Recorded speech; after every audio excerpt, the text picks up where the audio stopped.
Hello అండి, నమస్తే. ఇప్పుడు మాట్లాడే టాపిక్ వచ్చేసి గత 2 రోజులుగా ఆంధ్రప్రదేశ్ ప్రభుత్వం బడ్జెట్ ప్రవేశపెట్టిన దగ్గర నుంచి గవర్నమెంట్ ఒక రకమైన లెక్కలు చెప్పుకుంటూ వస్తుంది. ఆంధ్రప్రదేశ్కున్న అప్పు ఎంత, అందులో ప్రధానంగా గత ప్రభుత్వం వైఎస్ఆర్సీపీ ప్రభుత్వం చేసిన అప్పు ఎంత అని చెప్పుకొచ్చే ప్రయత్నంలో భాగంగా ఒక్కొక్కళ్ళు ఒక్కొక్క లెక్క చెప్పుకుంటూ వచ్చారు. డిప్యూటీ సీఎం పవన్ కళ్యాణ్ గారు 11 లక్షల కోట్లు, 14 లక్షల కోట్లు అని చెప్పుకొచ్చారు. ఇంకొకరు టీడీపీ నుంచి 10 లక్షల కోట్లు అంటారు, ఇంకొకళ్ళు 9 లక్షల కోట్లు అంటారు. చంద్రబాబు నాయుడు గారు అయితే సాక్షాత్ 14 లక్షల కోట్లు అంటారు. సో ఇదంతా 2014లో ఆంధ్రప్రదేశ్ రాష్ట్రం విడిపోయిన దగ్గర నుంచి ఎంత అప్పు అయింది ఏంటిది అనే ఒక ప్రక్రియలో భాగంగా జగన్మోహన్ రెడ్డి గారు ప్రాపర్ ప్రూఫ్లతో సహా ఈరోజు ఏ టైంలో ఎంత అప్పు అయింది అనేసి, అది గవర్నమెంట్ డేట్ ఎంత, తర్వాత ఏజెన్సీల నుంచి తీసుకున్న అప్పు ఎంత, అది కూడా 2024 జగన్మోహన్ రెడ్డి ముఖ్యమంత్రిగా దిగిపోయే టైంకి ఎంత అప్పు అయిందని చెప్పే ప్రక్రియ అయితే చేశారు.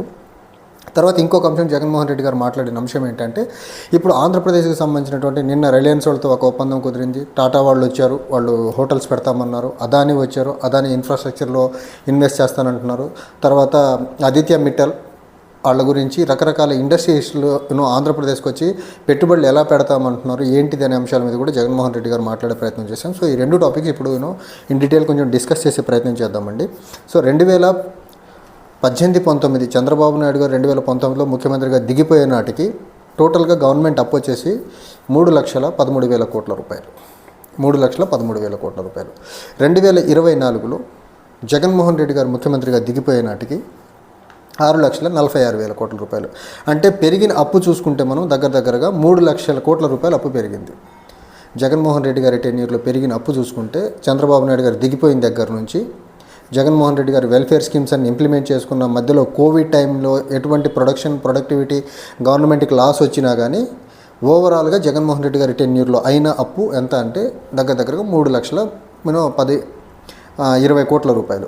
అందులో మళ్ళీ గత ప్రభుత్వం చేసిన అప్పులు ఏవైతే ఉన్నాయో 3,13,000 కోట్ల రూపాయలు, దానికి వడ్డీ కూడా కట్టుకుంటూ రావాలి. వడ్డీ కట్టుకున్నామంటే మళ్ళీ గవర్నమెంట్కి అప్పు పుట్టదు. కాబట్టి చంద్రబాబు నాయుడు గారు 2019లో ముఖ్యమంత్రిగా దిగిపోతున్న క్రమంలో చేసిన అప్పులకి వడ్డీలు కట్టుకుంటా జగన్మోహన్ రెడ్డి గారు 5 సంవత్సరాల్లో చేసిన అప్పు ఏంటంటే 3,13,20,000 కోట్ల రూపాయలు. ఈ కూటమి ప్రభుత్వానికి సంబంధించిన పెద్దలు, నాయకులు, చోటామోటా లీడర్లు, ఎమ్మెల్యేల దగ్గర నుంచి ఎంపీలు తక్కువ మాట్లాడుతున్నారు అంశంలో, మంత్రుల దగ్గర నుంచి ముఖ్యమంత్రి, ఉప ముఖ్యమంత్రి, ముఖ్యమంత్రి తనయుడు లోకేష్ గారు అందరూ కలుపుకొని చెప్పేది 9 లక్షల కోట్లు, 10 లక్షల కోట్లు, 11 లక్షల కోట్లు, 14 లక్షల కోట్ల దాకా వెళ్ళిపోతున్నారు. ఇక్కడ మొత్తం ఓవరాల్గా చూసుకుంటే 2014 నుంచి 2024 వరకు 10 సంవత్సరాల్లో అయిన అప్పు చూసుకుంటే 6 లక్షల కోట్ల రూపాయలు, 6,46,000 కోట్ల రూపాయలు. అందులో కూడా చంద్రబాబు నాయుడు గారు చేసిన అప్పుతో పోలిస్తే జగన్మోహన్ రెడ్డి గారు చేసిన అప్పు తక్కువ. చంద్రబాబు నాయుడు గారి టెన్యూర్లో జరిగిన మ్యానుఫ్యాక్చరింగ్ గ్రోత్ కంటే జగన్మోహన్ రెడ్డి గారి టైంలో జరిగిన మ్యానుఫ్యాక్చరింగ్ గ్రోత్ రేట్ ఎక్కువ ఉంది. చంద్రబాబు నాయుడు గారి టెన్యూర్లో కోవిడ్ వచ్చి 2 సంవత్సరాలు అందరూ ఇళ్లలో కూర్చోవాలి. కానీ జగన్మోహన్ రెడ్డి గారు ముఖ్యమంత్రిగా ఉన్నప్పుడు అందరూ కోవిడ్ వచ్చినప్పుడు ఆల్మోస్ట్ ఒక 1 ఇయర్ ఎలాంటి ప్రొడక్షన్స్ లేకుండా కంప్లీట్గా ఫ్యాక్టరీస్ అన్నీ స్టాండ్ స్టిల్లోకి వెళ్ళిపోయినాయి. అలాంటి పరిస్థితుల్లో కూడా కాంపౌండ్ యాన్యువల్ గ్రోత్ అప్పు ఎంత ఉందంటే జగన్మోహన్ రెడ్డి గారు చేసింది దగ్గరగా 15.5%. అదే చంద్రబాబు నాయుడు గారి టెన్యూర్లో కాంపౌండ్ యాన్యువల్ గ్రోత్ ఎంత ఉందంటే అది 19%. అంటే జగన్మోహన్ రెడ్డి గారు చంద్రబాబు నాయుడు గారి కంటే దగ్గరగా 3-4% అప్పు తక్కువ చేశారు. అది కూడా కోవిడ్ టైంలో, ఎలాంటి ప్రొడక్షన్ లేని టైంలో. మద్యం వ్యాపారం ప్రభుత్వం అండర్లోకి తీసుకొచ్చి ఈయనట్లా ప్రైవేట్ పరం చేయాలి. మద్యం వ్యాపారం మొత్తాన్ని ప్రైవేట్ ప్లేయర్స్కి లైసెన్సులు ఇవ్వాలి. ఇంత చేసి కూడా చంద్రబాబు నాయుడు గారి కంటే ఒక 3-4% అప్పు తక్కువ చేసిన ఆయన ప్రభుత్వాన్ని పట్టుకొని 9 లక్షల కోట్ల నుంచి 14 లక్షల కోట్ల వరకు యాలం పాట పాడుకుంటూ వెళ్తున్నారు ఈ కూటమి పెద్దలు. సో నాకు ఓవరాల్గా ఇదంతా జగన్మోహన్ రెడ్డి గారి స్పీచ్ ఈరోజు విన్న తర్వాత నాకు అర్థమైంది ఏంటంటే, చంద్రబాబు నాయుడు గారు ఈ 14 లక్షల కోట్ల రూపాయల దాకా ఎందుకు వెళ్ళిపోయారు, అంత అప్పు ఎందుకు చూపిస్తున్నారంటే, మేబీ ఆయన 2029లో ముఖ్యమంత్రిగా దిగిపోయే నాటికి అప్పు మొత్తం ఇప్పుడున్న 6,46,000 కోట్ల నుంచి అది 14,000 కోట్ల రూపాయల వరకు వెళ్ళొచ్చు. ఆ 14,000 కోట్ల రూపాయలకు వెళ్ళొచ్చేనేమో, అందుకనేసి అప్పటికి అయ్యే అప్పు మొత్తాన్ని ఇప్పుడు జగన్మోహన్ రెడ్డి గారు చేశారని చెప్పేసి బయటికి వెళ్ళే ప్రయత్నం చేస్తున్నారేమో అనిపిస్తుంది నాకు. ఇప్పుడున్న 6,46,000 కోట్ల నుంచి 14 లక్షల కోట్ల వరకు అప్పు ఉందని వీళ్ళు ఇప్పటి నుంచే ఊదరగొట్టే ప్రయత్నం చేస్తున్నారంటే, మేబీ 2029 వరకు అయ్యే అప్పు మొత్తం ఒక యాంటిసిపేట్ చేసేసి గెస్ చేసి సంవత్సరానికి ఇంత కాడికి అప్పు చేసుకుంటూ వెళ్తే ఇప్పుడు దగ్గరగా అమరావతికి ఒక 60,000 కోట్ల రూపాయల ఇప్పుడు దగ్గర 26,000 కోట్ల రూపాయలు అప్పు వచ్చేసింది. ఈ రోజుకి చంద్రబాబు నాయుడు గారు ముఖ్యమంత్రి 5 నెలల్లో చేసిన అప్పు వచ్చేసి దగ్గర 60,000 కోట్ల రూపాయలు. ఇప్పటికే 90,000 కోట్ల రూపాయలు అప్పు దాటేసింది. ఈ రకంగా ఈ అప్పు మొత్తం పెంచుకుంటా పోతే 2029కి మేబీ 14 లక్షల కోట్లు ఆంధ్రప్రదేశ్ కావచ్చు. అదంతా జగన్మోహన్ రెడ్డి గారి ఖాతాలో 2024 వరకే అయిందనేసి ఒక లెక్క చేసేసేసి బురద మొత్తం జగన్మోహన్ రెడ్డి గారి మీద, వైసీపీ మీద వేసేసి వెళ్ళిపోయే ప్రయత్నం చేస్తున్నాడు. నాకు అర్థమవుతుంది చూస్తూ ఉంటే. లేకపోతే బడ్జెట్లో చూపించిన లెక్కేమో అప్పేమో 6,46,000 కోట్లు ఉంటామేంటి, వీళ్ళు చెప్పే కాకి లెక్కలు 9 లక్షల కోట్లు, 10 లక్షల కోట్లు, 11 లక్షల కోట్లు, 14 లక్షల కోట్లు చెప్తున్నారంటే వీళ్ళు చెప్పే నంబర్కి మళ్ళీ పొంతన ఉండదు. సో మేబీ 2029 వరకు అయ్యే అప్పు మొత్తాన్ని కలిపేసి జగన్మోహన్ రెడ్డి గారి ఖాతాలో వేసేసి అలా దిగిపోదామని ఒకటి ప్లాన్ వేసుకున్నారేమో ఒకటి అనిపిస్తుంది. And when it comes to industrial development, investors interest towards Andhra Pradesh చూసుకున్నట్లయితే జగన్మోహన్ రెడ్డి గారు వరల్డ్ ఎకనామిక్ ఫోరం దావోస్లో జరిగిన దాంట్లో ఆదిత్య మిట్టల్తో కలిసి ఉన్న ఫోటోలు చూపించారు. అప్పుడు మాట్లాడింది ప్లాంట్ పరంగా ఏదైతే ఉందో అది ఆంధ్రప్రదేశ్లో పెట్టాలనుకున్నది మిట్టల్ గ్రూప్కి సంబంధించింది. తర్వాత అదానీ గారితో ఆంధ్రప్రదేశ్లో ఇన్ఫ్రాస్ట్రక్చర్ దాంట్లో పెట్టుబడులు పెట్టేదానికి అదానీ గారు ఇంట్రెస్ట్ చూపించింది. ఆ అదానీ గారితో మీట్ అయిన ఫోటోలు చూపించారు.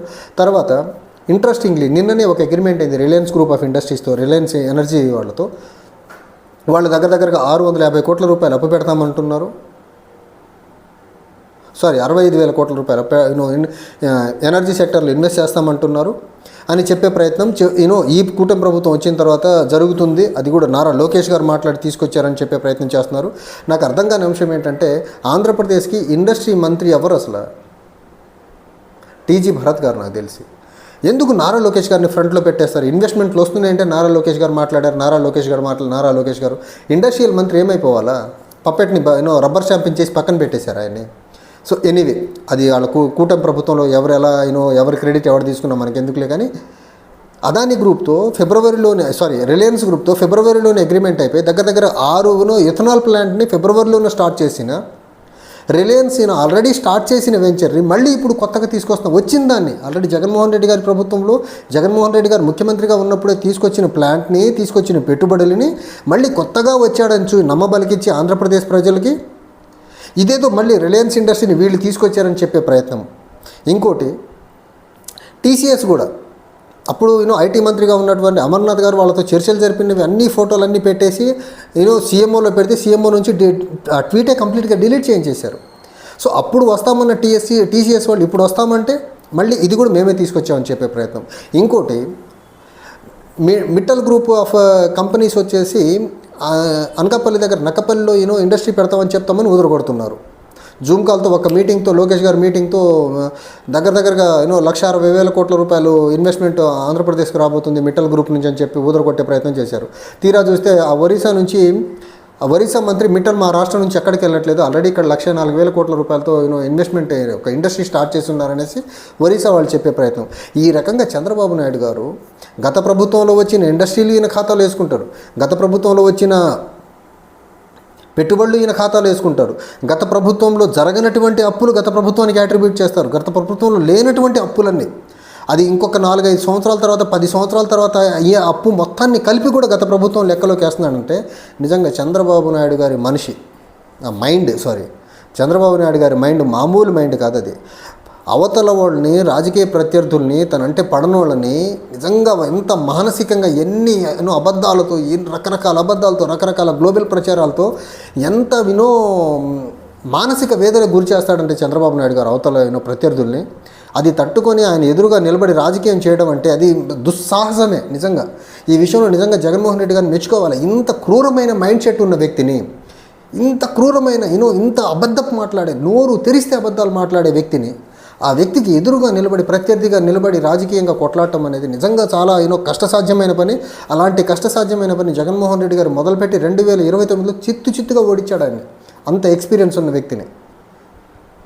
సో ఈ రకంగా ఈ పచ్చి అబద్ధాలు, అప్పుల విషయంలో అబద్ధాలు, ఇన్వెస్ట్మెంట్ల విషయంలో అబద్ధాలు, కంపెనీలు వచ్చే విషయంలో అబద్ధాలు,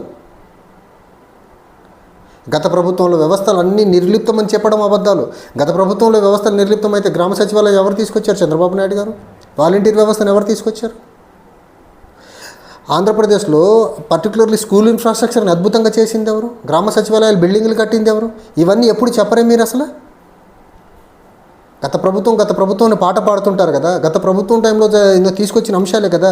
అది సచివాలయం వ్యవస్థ అవనివ్వండి, సచివాలయం బిల్డింగ్లు అవనివ్వండి, గ్రామ వాలంటీర్ వ్యవస్థ అవనివ్వండి, రైతు భరోసా కేంద్రాలు అవనివ్వండి, హెల్త్ అండ్ వెల్నెస్ క్లినిక్ సెంటర్లు అవనివ్వండి రాష్ట్ర వ్యాప్తంగా.